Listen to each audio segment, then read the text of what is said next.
আর ভারতও ঠাঁই দিচ্ছে না পালিয়ে যাওয়া প্রধানমন্ত্রী শেখ হাসিনার।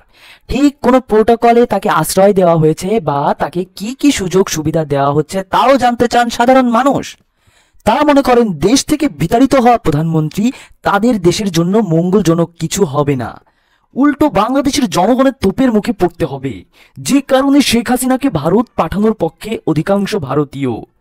বাংলাদেশের সাবেক প্রধানমন্ত্রী শেখ হাসিনাকে ভারত সরকারে আশ্রয় দেওয়া প্রসঙ্গে মাত্র 23% মানুষ মনে করেন শেখ হাসিনা ভারতের বন্ধু, তাই তাকে আশ্রয় দেওয়া ঠিক আছে।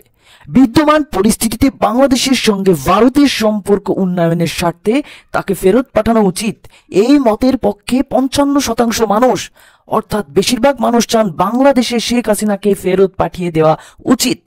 ভারতের তাকে বাংলাদেশে পাঠানো উচিত নয়, বরং অন্য দেশে চলে যেতে বলা যেতে পারে, এই মতের পক্ষে মত দিয়েছেন 16% মানুষ।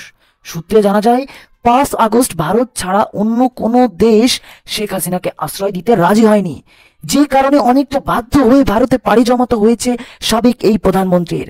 তবে ভারতীয় নাগরিকরা বিষয়টা অন্যভাবে দেখছে, তারা শেখ হাসিনাকে আর ভারতে দেখতে চান না।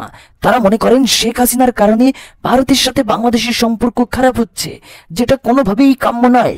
একই সাথে তারা মনে করেন যে প্রধানমন্ত্রীকে তার দেশের মানুষ আশ্রয় দেয়নি, আমরা কেন তার বোঝা বহন করব।